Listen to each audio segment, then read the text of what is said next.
Ah, good evening. Yes. Oh, welcome to another show, episode, podcast, call it whatever you want. It's just wonderful because we are the only show like it where we talk about HIV and AIDS. And we've been doing it now for a lot of people. We've had such great guests last year, this year, and it's just beginning. Just wonderful. So welcome to Positively Positive. What a great name for a show like this. I'm your host, Susan Mintz, as you can see. And this show, as I say, is dedicated specifically to information about HIV, people who work for agencies, people who want to tell their stories, real people talking one-on-one for a good amount of time to find out what's going on. Why are you doing this? What's going on with HIV? Are you involved with the community? Where do you live? We got people from all over the country. So if you know that you have a story to tell, something you want to promote something you're doing, or people in the community doing some great works with HIV, or your local health departments or a clinic, whatever it is, we want you. You can reach me through Positively Positive, Campbell Health Solutions, or my website, susanmintz.com, or social media. We are available. We are so easily accessible because we want to hear from you, because we are removing the stigma of HIV, one story, one person, one show at a time. And this is a great time to be doing this. So without further ado, I just want to say, as you all know, when the glasses come off, and I have never met my guests before, which is exciting. I love it when I don't know somebody. I also love it when I do know somebody, but this is great, especially when I really don't know somebody at all. So tonight, the glasses have come off, and I'm going to say, Carl Hines, come on in. Hello, Carl Hines. Hi, how are you? I'm great. I'm so happy. I've seen your name now here for several weeks. And the burning question number one is, how did you hear about this show and where do you live? I live in Mesa, Arizona, and I am part of Aunt Rita's Foundation. I'm one of their members, I guess you could call it. And we were having a dinner through Strength of the Journey, which puts on it's done by the Methodist Church here in Phoenix, and they sponsor a camp every year here up in Mingus Mountain. And anyway, we had this dinner, and it was presented by I can't think of the name of the company, and they were talking about this Positively Positive, and I thought, well, I'll sign up for it and see what it's like. That's what it's about. We have a couple people who've been on from Tucson, but the reason the show works is because people like you heard about it. When I think sometimes that nobody's listening, I always have to remember you don't know who's on the other end. I can hear you loud and clear. So where do you live now? You heard about the Mesa, show Arizona? at an event, at a luncheon or a dinner? Mesa, Arizona? Oh, I'm in Mesa, Arizona. And yes. You heard about it at a dinner or an event? And dinner, yes. And they mentioned the show. How exciting! Right. And how are you involved with HIV? May I ask? I'm HIV positive. And okay. And how long? Well, I was diagnosed in 2016. Okay. How'd you find out? Well, I collapsed at work one day in January. Next day, I went to the doctor. He said, take him to the ER. So we went to the ER that day. They transferred me down to the University of Arizona Phoenix Hospital in Phoenix from Mesa. And the last thing I remember is that doctor yelling at me, "Mister, you're severely dehydrated and you're severely malnourished." I don't remember anything from the middle of January of 2016 till the middle of April, except for one appointment in March. Dr. Post, God rest his soul, he told me I had HIV, and I said, okay. But I tell people I was in a coma. My family says you were not in a coma. You were awake, but you just didn't do anything. I didn't feel anything. I didn't hear anything. I didn't taste anything. I didn't see anything. Nothing. It was like being asleep the whole time. And I went from the weight of 270 pounds to the lowest weight of 130 in 2 months. And I found out that I really had full-blown AIDS at that point. And my body was shutting down. And Dr. Post, God rest his soul, said to the family, once he's on the meds, he'll get better in 6 months, and it'll be different completely than he is a year from now. And which did happen. I started coming out of my coma, taking the meds, and I just got better and better and better. I was in a nursing home for 8 months, and then I got out, and that was it. So let me back up now. So do you know, number one, how you contracted it, let's say, and the doctor initially, you didn't think it was HIV, or what was your reaction? Were you shocked, or did you think it might be? No, I know how it was done. It was done sexually because I wasn't doing any drugs or anything at the time.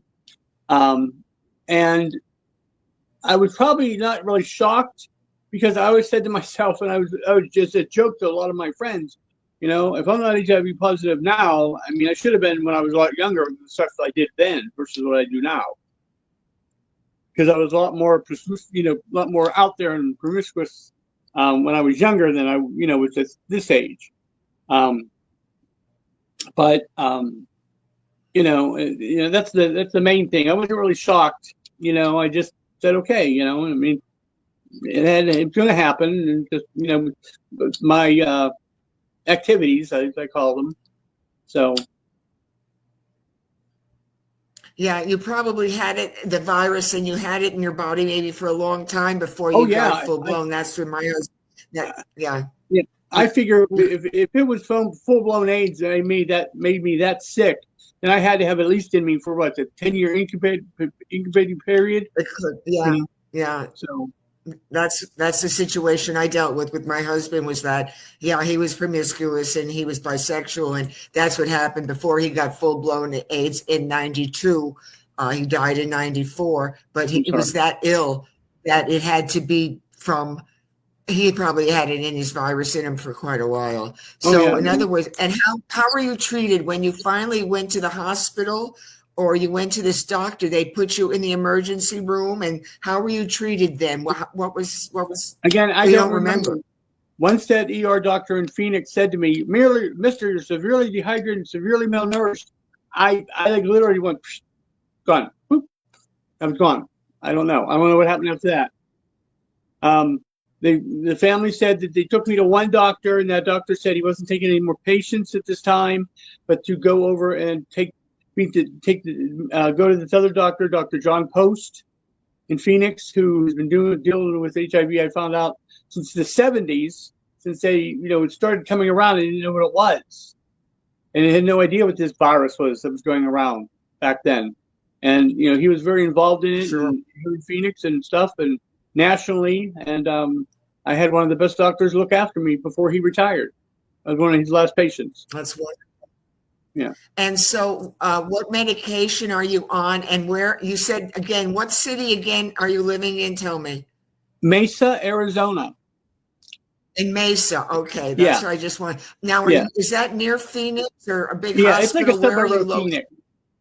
It's like a suburb. Okay, it's like if you say I live in LA, but I live in, say, Orange City, Orange County, or something like that. They're all connected. So you're Mesa, Arizona. You've been ill since 2016. You were diagnosed, and you probably caught it from someone sexually, and you probably had it in your body for a while before you became full blown, and then you everything was a blur until you got it together in about April of that year.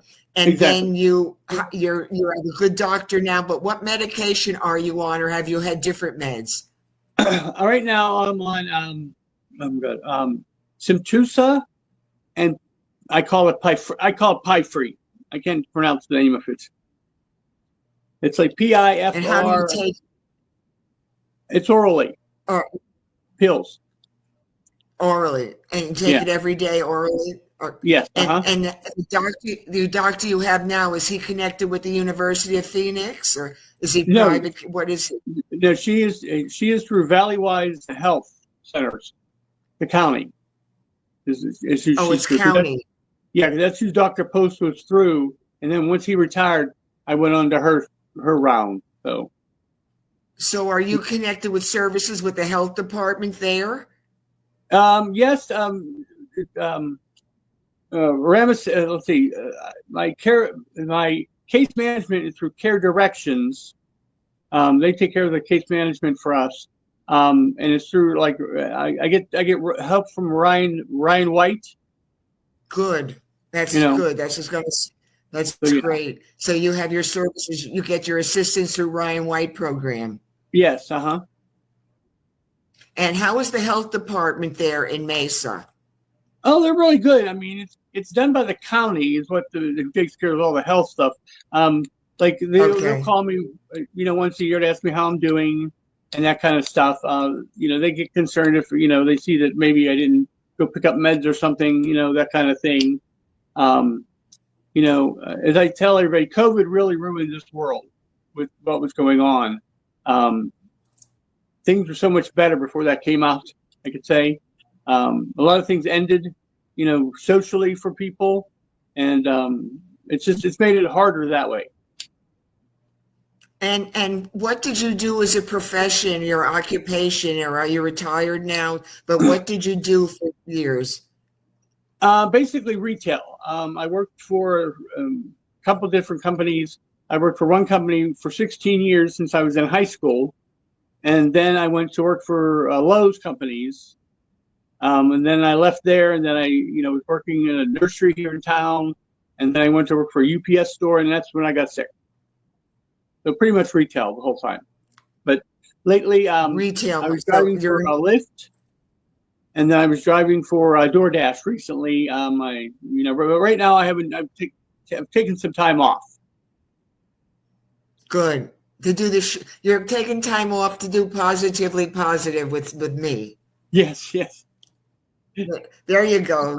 And that's what I figured when I saw the time slot. I had a feeling that you might be in a different time zone because several of our guests have been from Spokane, Washington, Arizona, and there's been the difference in time. Yeah. So I really, and I didn't know you from any other thing. So I thought you heard of us through somebody and you're in another time zone, and it's wonderful. I'm so glad to see you. How do you feel now? I feel better.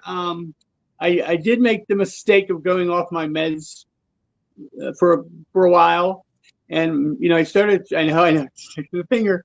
I started feeling the effects of it, and once I got back with my HIV doctor and got back on everything, things were going better. That wise, health wise. So. How is your support system there? Do you have family? You have friends? Are you in a community group? How does that work? I have family that live here. They're okay. I don't know how much to say about them. I mean, we're kind of in a tiff right now. But I do have friends, lots of friends that are in the HIV community who are HIV positive. One thing that I'm so glad finally, because we used to have a weekly men's luncheon every Wednesday down at the center, down at our HIV center. And it was really nice to get, 30 to 50 guys all together and just to have fun, just to talk about something. I might have had, we might have had a guest speaker or just to have a good time. One time we had a person come there and they brought all of these drums, different kinds of drums. And we did like a big drum circle, and stuff like that. We've done, a whole meditation thing, all that kind of stuff. And that was all pre-COVID. And then COVID comes and everything stopped. And then we didn't know where everybody went. Some people passed away. We didn't even know. But they're bringing that back next week. And I'm just so excited about it, to get back with these people. I mean, my one friend, Marty, I always tell him, I go, Marty, you're my best friend. I go, because if the first luncheon I came to, if you would not have walked up to me and asked me and started talking to me, I never would have come back. Because I was too shy to, do anything. And he started talking to me, and then I just fell in everything, Well, you're not shy. You're not shy anymore, honey. You're out there Yes. now. Yeah. And I want you to do some homework and get me someone else from that area, from that. This is how it works. And I just love it. All different colors and shapes and sizes and everything else. I love this show. I love doing it. And we're in South Florida. We're in Palm Beach County in Oh, South Florida here. Yeah, that's what we're saying. We're in a couple different time zones. yeah. My producer's up in It's West Palm Beach. I'm down here in Boca Raton, and you're over here in Mesa, and we got people all over the place. But stories are so important, and that's what I love to. Where are you from? How did you contract it, if you did, and if you want to talk about what you're doing? And as far as the community, so would you consider yourself then a long-term HIV support? Is that what the group was, more of a long-term, or Yeah, just well, a it community was of for anybody. men? It was anybody who was male, men who had HIV. You could be younger, you could be older. It didn't make a difference. They do have a group called Positively Espionades for people 50 and over who have HIV, which I also go to some of their events. Like we just did an event in an arts and crafts store where we went this weekend. I volunteered 2 days at the gay rodeo here in town, with my church group, Strength of the Journey. So, we were just there as, support to help out wherever they needed us at gates and just to, take tickets or sell tickets, whatever the organization needed, we'll help them out. We're just let's see, we're basically March now. In May, we're going to go up to Mingus Mountain, up to camp for 4 days, just up in the mountains and have a good old time. Carl, did you Yeah, say a gay rodeo? gay rodeo, yes. What is that? Oh God, that's wonderful. That I never heard of. A gay rodeo. Yeah, it's a national rodeo, because people come from all over the country, and I think there was people there. Oh, I don't want to say. I think internationally, I think I heard also. They participate in gay rodeo. Now, I don't want to say everybody's gay because there's a lot of people there that I would not have expected to be gay. They didn't seem, like how they didn't have that typical flamboyancy or something like that you'd want to say. But it was really neat to watch these people do actual. Like I got to see the barrel racing event, and I got to see the flag racing event where they put the flag in the pot or the thing, and then I got to see them, had to put the underwear on the goats, which is always a funny thing too. And so Yeah. this would be gay. It was all gay men who are doing this. And women. There were men and women there. There were gay rodeos, So it's a gay. just like you would see, like gay somewhere in the Midwest or something, a rodeo, but it was just with gay people. Oh, isn't that wonderful? But Yeah. I do want you to have that group on them. I just said the group that you were involved with, or we were just previously said, is you sound like you have some very interesting contacts. Oh yeah. And Yeah. you got But you yeah. have the calendar. I'll send it to you. You have some interesting people that I want on this show. Especially yeah. if you can find a gay cowboy would be delightful. A gay bull riding cowboy. Oh, They Carl. were there. They were I mean, I didn't get to see them doing it, but there were some of them bull riders there. You're like going, ooh, hello. Yeah, I went to a rodeo. Yeah, I went to a rodeo with the bull riders once, and it was phenomenal. What energy there! But you have a homework assignment that I want you to get me some people on, especially if find me a gay bull rider. But anyway, and so in the community, is there a special group that you want to talk about, or an event coming up, or something that we could promote here? Well, let me see. And the next thing coming up, really for me, is going to be the Strength for the Journey camp that we have. Where people sign up for it, and they go to a camp up in the mountains, up in Mingus Mountain, up in Prescott Valley, north of here. And it's really nice because you're there with your friends, and they have most. How am I going to say this? The camp staff, not most of them have HIV, but then some of them do. But then, like, all the campers have HIV. There's men and there's women of all ages. that's the one, again, it's going to be in May. I can't wait for that because it'd be nice to get out of the heat just before it gets really hot here in And Arizona. where is this? Where is It's this up in city? Where is this located? it's up in Prescott Valley, up in north of here, about 2 hours north of here. Prescott And Valley, and it's yeah, going to be a camp. it'd be a How long camp. is the camp? It's You have about to 4 days. sign up. It's about 4 days long, and we will be like right now. I'm at like say 1,200 elevation, at 1,200 elevation. At that time, we'll be at like 7,500 elevation. So we go way up in the mountains, and it gets a lot cooler and stuff. So, but that one I have in May, And it's then for we have 4 another one. days, and you have to sign up ahead of time? Yes, you have to sign up for it, and you can go to it's called Strength for the Journey on Facebook, and you can sign up through them. Um, and it costs like $270 to go, but you pay as much as you can, and they do have scholarships, so they can get you paid for through the stuff that we do, the donations that we get from all the activities that we do helping other organizations. So then there's another one in August, and that's going to be in Big Bear, California, for 5 days up in the mountains. And basically I tell everybody it's all crafts. Everything you want to do with crafts. You do have groups that you're in that you meet like once a day, to discuss how you're doing and how everything's at, but it's all crafts. I mean, I've built birdhouses. God, I can't even think of everything I've done. We've had just so much fun doing this stuff up there, and that kind of thing. Just to get, basically, it was done since the outbreak of AIDS back in the 90s. It's the 80s and 90s. For people, this was kind of like a make-a-wish type of thing. You, your family, your friends could go away for your last hurrah. And that's what it was for. And they've kept it going ever since. And again, I tell the people, every year I go, my family gets bigger and bigger and bigger, because all these people who go become my family. And we always say, if you have a problem, call. Yes. We will talk. Right. There's nothing, every time we go to camp, they always say, you can say whatever you want. They've heard it all. They've seen it all, everything. The first camp I went to, the camp theme was fairy tales. Okay. So we all have fairy wings on to walk around with. You have a very good, it sounds like a lot of activity in your life. Oh yeah. Yeah.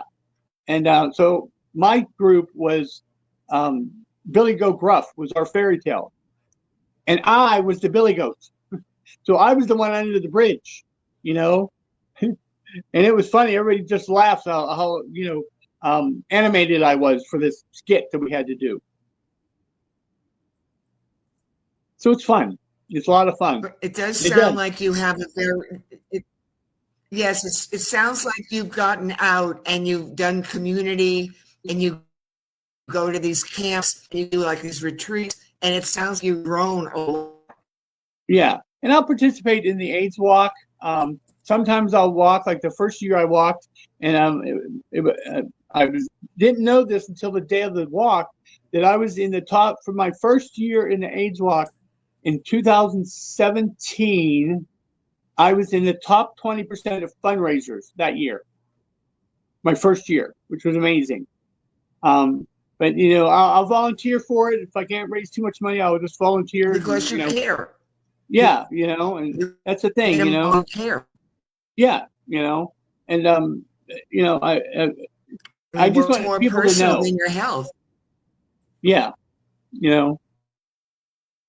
so it's fun. I mean, like I said, my family grows every year when I go to camp. My friends grow all the time when I go to. Now that the luncheons are going to come back, that type of thing. And it's I know that a lot of people, with the whole thing with the HIV when it first came out, and the AIDS, a lot of people when they got that diagnosis, they said it was over. They said life was over. Well, it's not over. You take your meds, you do good things. If you do positive things, I think you're going to be better off. Not, You're going to be happier. it sounds so like you're doing very well, and that's what's important. Yes, it is. I am. And you have some close friends close by that you do see regularly? Yes, Do you feel the stigma of HIV yet, or AIDS? You feel there's a stigma yet involved? Well, I grew up in the day of, like, you never talked about being gay, first of all. Okay. It was people were starting to come out, but you still were at that fine line. Like, you didn't say, oh, I'm gay, like that. I still feel like that somewhat sometimes. I mean, there's some things that I do that, I don't care. If somebody says something to me like, are you gay? I mean, my best friend from high school found out, and he said to me, why didn't you tell me? And I said, Brian, I said to my friend, I said, it's something that I just never discussed with anybody when being that young, because I was too scared. And now, hey, if you don't like it, go on, move. I'm done. I'm not gonna worry about my, my lifestyle anymore for you. I've had to keep it quiet for, oh my God, like 40 years. I kept it quiet basically. So, Yeah. Nobody knew. My family didn't know or anything. So, but now, that everybody knows my own. That's their problem, because you sound like a wonderful man and a wonderful person to get to know. I'm real proud of how far you've come, because that's what this show is about. We talk about positives. I mean, yes, we have glitches and yes, things happen, but you're a real person talking about your life, how you contracted it, how you dealt with it, what you remember, what you don't, and you're out there in the community, going to events, doing things for other people. That's what's important. You've taken your HIV diagnosis and you've done something good with it. Right. I mean, like I said, I do a lot of arts and crafts stuff. I made Christmas wreaths that, I sell, and I made a really, really big one that I presented to my HIV center for Christmas a few years ago, and they still put it up every year. You're a busy man. Yeah. So, I mean, that's the thing. If you stay busy doing fun stuff, you'll be good. Everything will be okay, You're wonderful. Yeah. And I want you to get me some other people like you who want to tell their story, because that's how we're removing the stigma. You don't know who's going to watch, even with interference, even with problems. You don't know who's going to see that face and go, I can relate to that man. I can understand where he's coming. You do look like you need to eat some more, though. I don't know about that. Yeah, my weight is up a little high. Yeah, my weight. What age are you, may I ask? I'm 59 years old. I just turned 59 in January. All right, that's a big one. Yeah. You've done a good job there. So you're in your 40s. You're in your late 40s when this happened. I turned 50 What's your date in January? The year that it happened. 2016 was my 50th birthday. So at 50, I found out I was HIV positive. So it probably happened in my 40s, is when I was infected or got the infection. Yes, of course. Yeah, backing up 10 years, of course, something. Do you have a partner? Do you have a partner now, or you're living alone? But as soon as I get my passport, I'm going to go see my friend in Mexico, and we'll see where it goes, which I hope it goes good. We're just so proud of you, because you took the initiative in Florida and you heard about us. Yeah, I'm glad I did. I said, I'm glad I did. Yeah, I mean, that's what's wonderful. I'm so glad you did, but you heard about us and you signed your link, and that link, not your link tonight, but the calendar, you can feel free to send it to anybody you want, the calendar, or get them in touch with me, or, Richardo Jackson at Campbell Health. The information's there, because we want you to be able to contact us, have your friends contact us, And, you know, we're available. Richardo Jackson is at Campbell Health Solutions. And, you know, the two of us reaching out to people like you, it's what it's all about. You know, it's just connecting people, whether it's social media or whether it's personal media, you know, that's just how it is. Would I love every interview to be 100% without a glitch, without a drop, without a problem? Of course, but it happens. And you know what? The show must go on. I always say it's technology. It's run the world and it ruined the world. Oh, that's so good to say. You should put that on a T-shirt. That's true. Technology runs the world and ruins the world. That's the best thing that came out of the home. That's perfect, Carl, what you just said. You can always contact me on my website, susanmintz.com. My email address is on there. Send anybody you want to the website for my books or my story. And feel free to. Anybody that wants to be on, love to have them. You can see susanmintz.com. But Carl Hines, I just want to say I'm so proud of you. And I thank you. Keep up the great work of a soldier. Well, you can follow us on all the social media platforms. But I'm Susan Mintz, and I'm always going to be committed to love. All right. Thank you, dear. I love you. Bye-bye.